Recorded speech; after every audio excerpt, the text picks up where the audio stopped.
Kenapa saya nggak mengomentari? Ya karena saya merasa cincin beliau itu lebih berkilau dari otaknya, kira-kira begitulah. Apa ini? Hidup bagaimana nih? Hai Rocket Room, kau menuduh berlian saya lebih tajam dari otak saya. Yang benar, berlian saya ini lebih tajam dari otak kamu. Bahkan otak saya lebih tajam dari otak kamu. Apa ini? Hidup bagaimana nih? Orang semacam Hotman Paris nggak bisa disebut sebagai lulusan fakultas hukum. Karena dia hanya membaca undang-undang, jadi dia lulusan fakultas undang-undang, FUU. Kalau orang kasih satira sedikit, fakultas undang-undang bukan fakultas hukum. Ya. Ya, namanya jadi kalau disingkat FAK gitu. Apa ini? Hidup bagaimana nih? Kalau pertanyaan Hotman Paris itu memang nggak berharga untuk ditanggapi. Apa ini? Hidup bagaimana nih? Masih seputar desakan netizen ya agar Rocky Gerung berdebat dengan Hotman Paris ya. Kita saksikan. Mana nih? Cincin beliau itu lebih berkilau dari otaknya, kira-kira begitulah.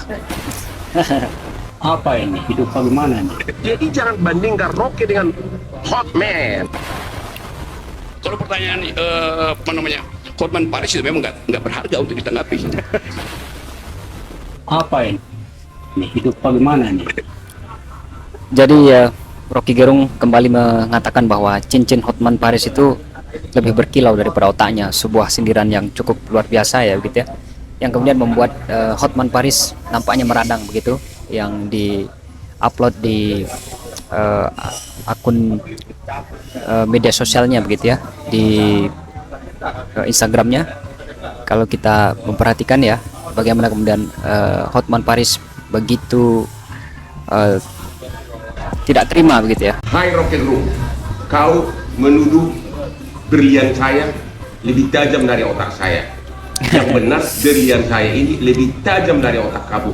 Bahkan otak saya lebih tajam dari otak kamu.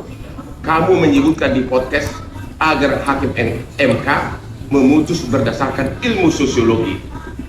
Kau tahu nggak bahwa salah satu tuduhan utama dari 03 adalah bahwa Jokowi melakukan nepotisme, melanggar hukum dengan membeli suara rakyat dengan bansos. Itu kan perlu pembuktian hukum, perlu pembuktian hukum acara. Tidak bisa dengan sosiologi, harus ada bukti saksi fakta.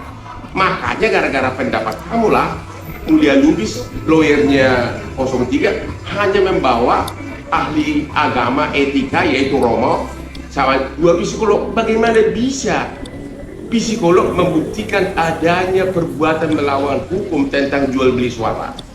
Disitulah kelemahan kau yang utama, karena kau mencampuri yang bukan bidangmu. Kamu hanya tahu ilmu filsafat ya, kau mencampuri yang bukan bidangmu. Rocky Gerung, ini bukan bidang kamu. Saya bilang ini bukan bidang kamu. Ilmu sosiologi tidak bisa membuktikan adanya perbuatan melawan hukum, tapi harus ada saksi fakta. Ya itu tadi balasan ya daripada Hotman Paris yang tidak terima disebut bahwa berliannya lebih berkilau daripada otaknya begitu ya. Nah kalau kita memperhatikan bagaimana kemudian penjelasan daripada seorang Profesor Akal Sehat Rocky Gerung ya di Rocky Gerung Official bersama dengan Heru Bino Arif, kita dengarkan penjelasannya. Ini selalu ada momentum yang sangat kritis untuk menghasilkan kembali keadilan tuh, dan seringkali momentum itu tidak disadari oleh mereka yang sekedar membaca undang-undang, tidak membaca perkembangan zaman kan. Nah sekedar membaca undang-undang ya, tidak kemudian membaca perkembangan zaman, atau dalam hukum kita kenal dengan living law ya, sebuah perkembangan hukum yang akan terus-menerus terjadi di lingkungan masyarakat ya. Rocky Gerung memang sangat filosofis dalam menjelaskan berbagai halnya. Jadi kalau kita dalilkan misalnya, bagaimana misalnya konstitusi Rusia itu berubah-ubah mengikuti perkembangan atau tahapan sosialisme itu. Jadi keadaan sosial mengubah konstitusi itu. Jadi konstitusi itu bukan sesuatu yang sudah ditetapkan lalu tidak boleh lagi ditafsirkan. Jadi bagi Rocky Gerung bahwa konstitusi itu bukan sesuatu yang baku, yang tetap ya, yang tidak boleh ditafsirkan. Bagi Rocky Gerung bahwa itu menyesuaikan keadaan zaman seperti itu. Kembangan sosial justru membuat kita mampu untuk menafsirkan keadaan. Nah balik lagi pada kemampuan lawyer-lawyer yang memang cuma membaca undang-undang. Jadi dia sebetulnya bukan lulus dari Fakultas Hukum. Orang semacam Hotman Paris nggak bisa disebut sebagai lulusan Fakultas Hukum, karena dia hanya membaca undang-undang. Jadi dia lulusan Fakultas Undang-Undang (FUU). Kalau orang kasih satir sedikit, Fakultas Undang-Undang bukan Fakultas Hukum. Ya. Ya namanya. Jadi kalau disingkat FAK. Gitu. Sebuah satir yang disampaikan oleh Rocky Gerung ya, bahwa Hotman Paris hanya membaca undang-undang. Jadi dia bukan lulusan Fakultas Hukum, tetapi lulusan Fakultas Undang-Undang karena hanya terpaut pada teks-teks ataupun peraturan perundang-undangan yang tertulis seperti itu ya. Nah kalau kita memperhatikan lalu kemudian bagaimana banyak sekali netizen yang kemudian berkomentar bagaimana sidang di MK, ya, posisi daripada sidang di MK itu yang menganggap bahwa Hotman Paris disorot sebagai pengacara yang gimmick, yang tidak memberikan semacam insight ataupun wawasan hukum ya. Kita dengarkan. Kalau saya melihat tampilan seorang pengacara 02 Hotman Paris yang katanya kaya raya itu, dia memang berhasil menunjukkan sebuah atraksi kemewahan yang ditunjukkan dengan berpakaian yang sangat berbeda dengan yang lain, bahkan dengan tangan kiri yang selalu digoyang-goyang itu. Tapi akhirnya saya berkesimpulan, mungkin Anda juga mempunyai kesan yang sama tentang Hotman Paris. Pada sidang Mahkamah Konstitusi, kemewahan berpakaian seorang Hotman Paris tidak berbanding lurus dengan kemewahan cara dia berpikir atau cara dia bersidang. Iya, jadi kemewahan Hotman Paris dengan tampilan cincin-cincinnya, kemudian pakaian-pakaian dan setelan-setelan jasanya tidak berbanding dengan kemampuan dia berargumentasi di Mahkamah Konstitusi ya. Jadi netizen kembali menyorot bagaimana kemudian Hotman Paris disoal begitu dengan berbagai tampilan dan juga kedalaman pengetahuannya. Apalagi kita tahu bahwa Hotman Paris mengatakan beberapa waktu yang lalu dia tidak mengerti dengan filsafat begitu ya. Sehingga dia menyerang secara terus-menerus Rocky Gerung yang dianggap hanya omon-omon, hanya pandai berfilsafat dan lain sebagainya. Jadi akhirnya Hotman boleh mewah, tetapi akal dan pengetahuannya belum tentu semewah dengan gayanya. Salam akal sehat. Ya, seperti itu ya, bagaimana netizen kemudian menguliti begitu bagaimana posisi daripada Hotman Paris ini. Nah, kalau kita memperhatikan juga tanggapan netizen yang lain soal bagaimana tampilan daripada seorang Hotman Paris ya. Tapi jangan hanya dari segi filsafat, dari segi hukum dong, ya. Kalau lu pengen tahu kapasitas Rocky Gerung di bidang hukum, lu cari deh video sidang Rocky Gerung. Cari aja di TikTok atau di YouTube. Nah, lu bakal lihat yang awalnya tadi itu ruang sidangnya dia justru berubah jadi kelas mata kuliah filsafat hukum. Ya, gimana enggak, bahkan kelas jaksa dan hakimnya pun dikasih mata kuliah sama si Rocky Gerung ini. Jadi gimana si Hotman Paris yang lawan jaksa aja belum tentu menang, gimana lawan Rocky Gerung. Jadi kalau misal ada perdebatan Rocky Gerung versus Hotman Paris, ya gue jauh-jauh hari bakal outin si Rocky Gerung sih. Jadi kayaknya nggak bakal berani sih si Hotman Paris ya lawan Rocky Gerung. Jadi kalau menurut lo gimana? Sangat luar biasa ya kalau kita memperhatikan bagaimana kemudian tampilan daripada seorang Rocky Gerung ya. Ya kalau kita tahu ya Mas tadi memaksudkan sebenarnya bagaimana sebenarnya posisi daripada seorang Hotman Paris, seorang Rocky Gerung yang tampil mengajari kita bagaimana misalnya berdebat di dalam ruang sidang begitu ya. Kita saksikan. Pak Jaksa pernah belajar. Saya terangkan pelan-pelan ya. Memanfaatkan logika, legal reasoning, justru itu yang jadi tumpuan hukum positif Indonesia yang bersumber pada pelajaran-pelajaran dari Hans Kelsen. Anda pasti belajar, Anda pernah belajar Hans Kelsen? Pernah. Nah, saya serius, karena ini positivisme hukum Indonesia dasarnya adalah teori Stephen Baum dari Hans Kelsen. Pak Jaksa pernah belajar? Ya, saya tanya, jujur aja sebagai akademisi. Nggak belajar, susah, baru dengar. Apa? Oh, salah lagi. Dilanjutkan aja. Roskopon. Dilanjutkan aja, saudara ahli. Keterangan ini. Tolong dilanjutkan aja. Itu sebagai bahan. Itu namanya pure theory of law dari Hans Kelsen yang mengatakan bahwa hukum itu bisa ditarik dari norma di atasnya tanpa perlu uji faktanya. Dan Hans Kelsen di Indonesia diterjemahkan secara keliru, sama seperti soal Pancasila tadi. Menurut Hans Kelsen, sumber hukum pertama itu tidak boleh konkret. Karena itu dia sebut sebagai fiksi hukum. Pancasila itu konkret, ada 5 sila. Pancasila itu konkret, ada tanggal lahirnya.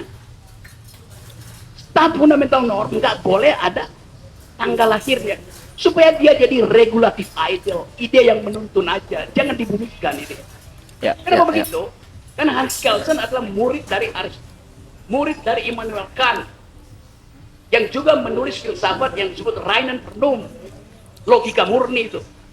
Ini bahayanya kalau Anda belajar hukum tanpa belajar filsafat hukum, itu soalnya.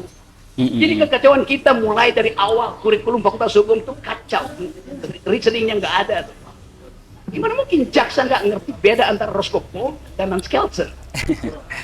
Jaksa diajari ya di ruang sidang. Saya mengajar di filsafat Maaf, hukum. saudara menjelaskan pertanyaan kami. Ini dungu juga nih jaksa ini. Pendapat ahli aja dari pertanyaan. Jadi memang begitu. Sekarang ada problem. Berkembang teori-teori baru yang tidak perlu mengikuti Stufenbaum itu. Misalnya feminist jurisprudence. Terjemahkan secara bahasa Indonesia aja. Feminist jurisprudence itu, ini nggak usah denger nih. Feminist jurisprudence artinya pengalaman perempuan itu konkret sebagai pengalaman hukum yang ditinggalkan berabad-abad. Yang kedua, critical legal study. Untuk membaca di belakang hukum ada persekongkolan antara politik dan ekonomi. Critical legal study. Ada economic analysis of law yang memakai metode ekonomi untuk membaca hukum. Ada hukum tentang lingkungan, environmental ethics, banyak betul. Nah, itu yang sebetulnya diperlukan sebagai pembanding dari sistem positivistik kita itu. Makasih Pak Hakim. Ya, kedalaman Rocky Gerung dalam menjelaskan berbagai hal ya, dalam basis filosofis memang cukup luar biasa, dan ini menyebabkan di salah satu persidangan dia mengajari jaksa bagaimana tentang teori Hans Kelsen begitu ya, bagaimana misalnya ideologi Pancasila dan lain sebagainya. Tentu ini menjadi salah satu keunggulan daripada Rocky Gerung ya. Jadi kalau misalnya Hotman Paris yang tidak mengerti tentang filsafat, justru itu adalah salah satu kekeliruan ketika menjadi seorang pengacara dan juga berdebat, apalagi dalam kaitannya dengan perdebatan di ruang sidang Mahkamah Konstitusi seperti itu. Rocky Gerung yang kembali menyindir sebenarnya adalah video lama kalau kita perhatikan ya. Saya nggak dengar pengacara yang buat logikanya. Pengacara besar yang cincinnya 7 di sini. Beginian. Tidak menyelesaikan perdebatan dengan argumen, tapi diselesaikan lewat transaksi under table. Amplop tukar amplop, bukan akal tukar akal. Kita nggak saksikan perdebatan di depan hakim, sehingga hakim juga tidak terpancing untuk belajar. Kalau ada perdebatan, hakim akan ikuti logiknya tuh. Gimana terjadi fallacies, gimana terjadi ad verecundiam. Kemudian kita saksikan juga bagaimana posisi Rocky Gerung ya ketika menjadi ahli dalam salah satu persidangan ya. Rocky Gerung kemudian tampil dengan begitu mempesona begitu ya. Kita dengarkan. Mohon maaf, saya mohon maaf sebelumnya ya. Orang mengkritik saudara saya lihat tadi di KTP-nya belum kawin. Yes. Orang mengkritik saudara sebagai seorang budak yang tidak bermoral. Seperti itu. Di 3 hal itu, manakah yang mempunyai potensi saudara marah kepada saya? Saya nggak akan marah karena saya anggap dalam pertanyaan itu nggak ada poin tuh. Duda yang tidak bermoral. Memang ada duda yang bermoral, berarti lalu saya mesti buktikan dulu bahwa saya duda, lalu buktikan saya bermoral. Jadi saya tidak akan melayani itu karena saya anggap itu adalah ya semacam satu argumentum ad hominem itu aja. Oke, Kan jadi buat saya nggak ada poin di situ. Saya anggap ya diucapkan aja. Saya anggap itu sebagai berita dari seseorang, bukan problem saya, itu problem dia tuh. Oke. Saya lanjutkan ya.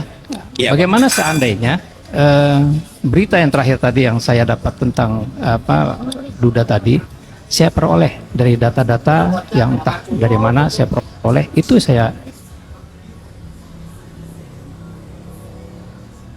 bilang kepada saudara.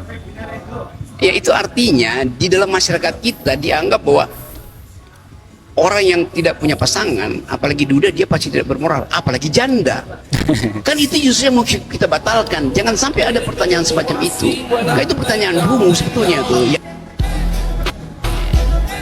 Ya, jadi Rocky Gerung mampu selain untuk menjawab dan juga membalik setiap pertanyaan-pertanyaan yang disampaikan oleh seorang hakim ya. Lalu kita perbandingkan dengan bagaimana posisi daripada Hotman Paris yang tampak begitu ngeyel dalam persidangan begitu ya. Perlu nggak Bapak kuliah di sini? Masih perlu nggak kita bahas tentang Sirekap? Ya, masih perlu nggak Bapak? Masih perlu nggak saksi menjawab pertanyaan dari Pak Refli dan Bambang yang selalu ngeyel tentang Sirekap ini? Pak Hotman, tadi saya sudah tegaskan, ini didalilkan kami mahkamah berkepentingan mendapatkan penjelasan soal ini. Enggak, Jadi, tapi saya bertanya jangan aja, saya dianggap bertanya. kehadiran orang itu tidak penting. Kami Ya. menganggap penting. Oke, kalau Jadi begitu- jangan persoalkan kehadirannya lagi. Oke, Pertanyaannya apa sekarang? pertanyaannya, apakah saksi setuju karena yang diumumkan itu adalah perhitungan manual dan berjenjang, bukan hasil dari Sirekap, maka kelemahan dari Sirekap nggak perlu lagi dibicarakan. Terima kasih. Oke, berikut terkait. Saya lanjutkan. Jadi kita jangan mengabaikan ya, menganggap ini tidak ada pentingnya. Itu keliru juga. Kalau nggak usah datang saja ke sini. Sama yang Silakan. majelis, Yang mulia. majelis Cukup, satu. cukup, Maksud saya, cukup Pak Bambang. pernyataan ngeyel itu juga nggak pantas diucapkan. Sudah saya sampaikan. Ya, seperti itu bagaimana tampilan daripada seorang seorang Hotman Paris ya ketika bersidang di Mahkamah Konstitusi. Kalau kita perhatikan ada salah satu cuplikan perdebatan Hotman Paris dengan Ruhut Sitompul ya, yang tampak tidak ada isinya, hanya teriak-teriak seperti itu ya.